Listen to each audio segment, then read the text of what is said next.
दोस्त यदि आप भी क्लास 9th के एनुअल एग्जामिनेशन 2025 में शामिल होने वाले विद्यार्थी है और आपका संस्कृत का पेपर जो है ना बिल्कुल इसके लिए विषय कोड आपको 105 दिया जाएगा मेरे दोस्त।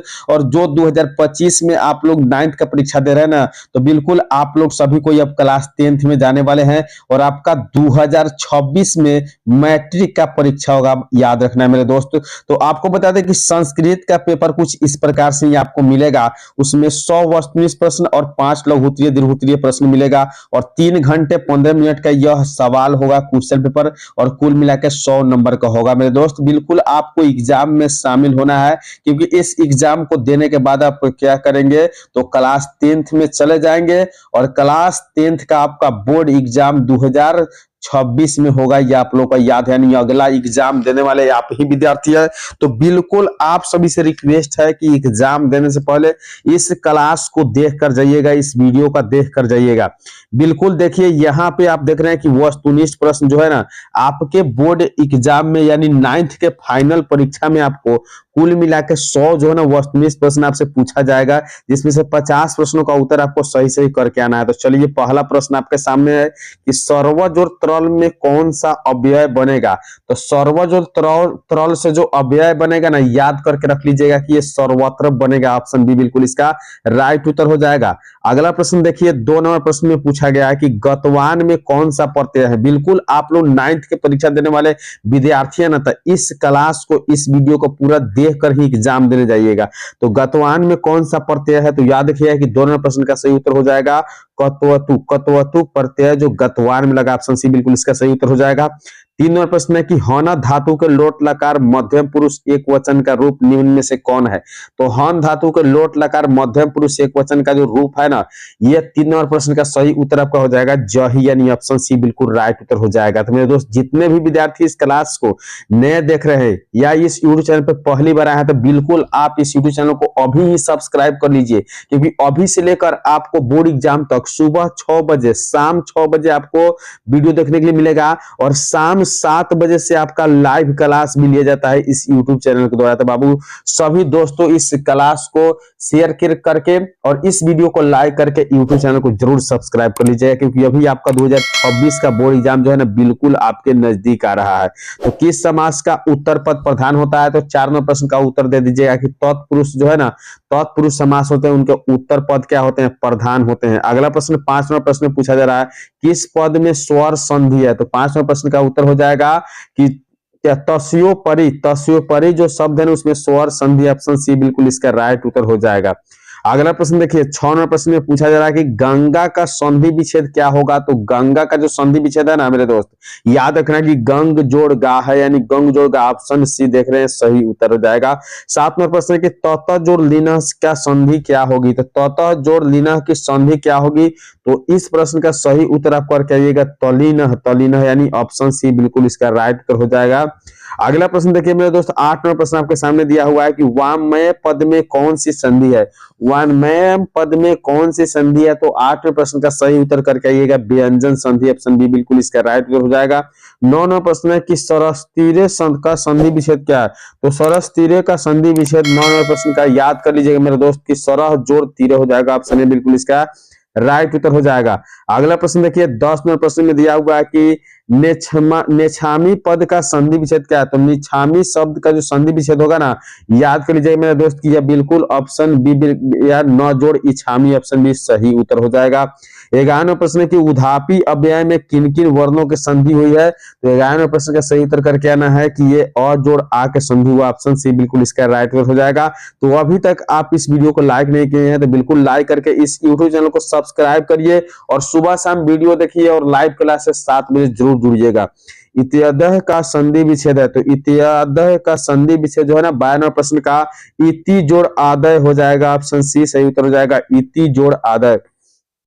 13वां प्रश्न है किस समास का प्रथम पद नकारात्मक होता है। किस समास का प्रथम पद नकारात्मक होता है, तो 13वां प्रश्न का सही उत्तर हो जाएगा नैया पद का जो है ना नैया समास का पद नकारात्मक होता है, ऑप्शन सी बिल्कुल इसका सही उत्तर हो जाएगा। 14 नंबर प्रश्न देखिए मेरे दोस्त दिया हुआ है कि सह अव्यय के योग में कौन सी विभक्ति होती है। तो सह अव्यय के योग में जो विभक्ति होती है ना वो आपका तृतीय विभक्ति होती है, ऑप्शन डी बिल्कुल इसका सही उत्तर हो जाएगा।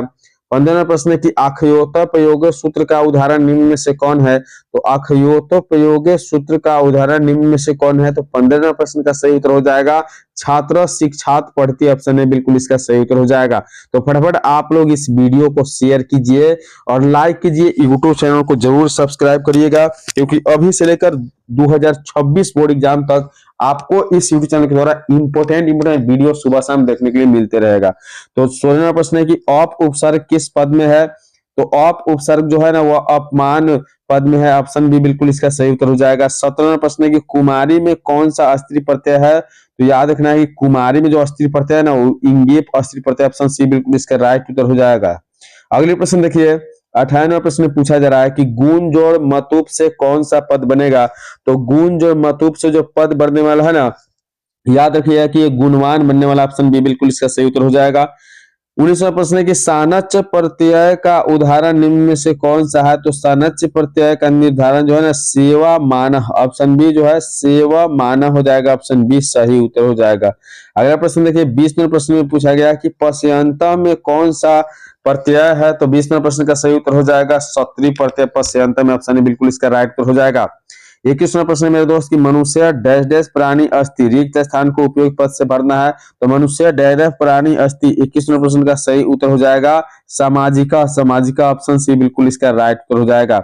22वां प्रश्न देखिए दिया हुआ है कि नम्यता किस लकार का रूप है? तो 22वें प्रश्न का सही उत्तर हो जाएगा विधिलिंग, विधिलिंग लकार का रूप नम्यता, ऑप्शन सी सही उत्तर हो जाएगा। 23वां प्रश्न है कि माया पद में कौन सी विभक्ति है? तो 23वें प्रश्न का सही उत्तर हो जाएगा ऑप्शन डी अर्थात तृतीय विभक्ति, ऑप्शन डी बिल्कुल इसका राइट उत्तर हो जाएगा। अगले प्रश्न की ओर बढ़ते हैं। देखिए 24वें प्रश्न में पूछा जा रहा है कि पुस्तकालय का संधि विच्छेद क्या होगा? तो 24वें प्रश्न का सही उत्तर हो जाएगा पुस्तक जोड़ आलय यानी पुस्तकालय, ऑप्शन बी बिल्कुल इसका सही उत्तर हो जाएगा। 25वां प्रश्न है किसमें पद अपनी अपनी विभक्तियों को छोड़कर मिलते हैं? तो किसमें पद जो होते हैं ना अपने अपनी विभक्तियों को छोड़कर मिलते हैं? तो 25वें प्रश्न का सही उत्तर हो जाएगा समास में मिलते हैं, ऑप्शन बी बिल्कुल इसका राइट उत्तर हो जाएगा। अगला प्रश्न 26वां प्रश्न देखिए दिया हुआ है कि बिना अव्यय के योग में कौन सी विभक्ति नहीं होती है? तो बिना अव्यय के योग में कौन सी विभक्ति नहीं होती है? तो 26वें प्रश्न का सही उत्तर हो जाएगा ऑप्शन ए अर्थात चतुर्थी नहीं होती, ऑप्शन ए बिल्कुल इसका राइट उत्तर हो जाएगा।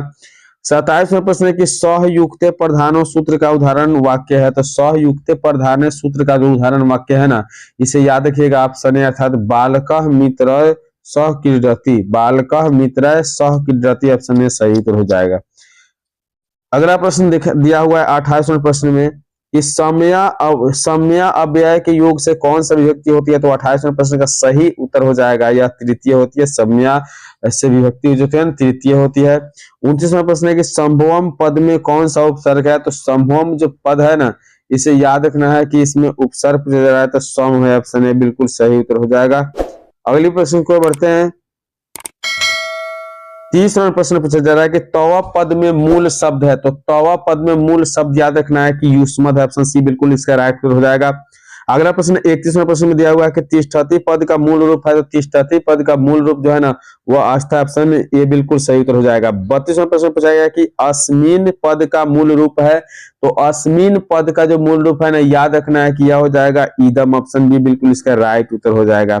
अगला प्रश्न की ओर बढ़ते हैं। 33वां प्रश्न में कहा गया कि निवेदनम पद में उपसर्ग क्या है? तो 33वां प्रश्न का सही उत्तर जो हो जाएगा ना वह हो जाएगा ऑप्शन डी अर्थात मी, ऑप्शन डी राइट उत्तर हो जाएगा। अगले प्रश्न है किस पद में प्र उपसर्ग है? किस पद में प्र उपसर्ग है? तो 34वां प्रश्न का सही उत्तर हो जाएगा ऑप्शन डी यानी प्रणमति में जो है प्र उपसर्ग है, ऑप्शन डी बिल्कुल इसका सही उत्तर हो जाएगा। 35वां प्रश्न में दिया गया है कि किस वाक्य में सप्तमी धिकरणे च सूत्र में सप्तमी विभक्ति हुई है? तो किस वाक्य में सप्तमी धिकरणे च सूत्र में सप्तमी विभक्ति हुई है? तो 35वां प्रश्न का सही उत्तर जो होगा ना हो जाएगा कि कवीना कालिदास श्रेष्ठ, ऑप्शन ए बिल्कुल सही उत्तर है कवीना कालिदास श्रेष्ठ।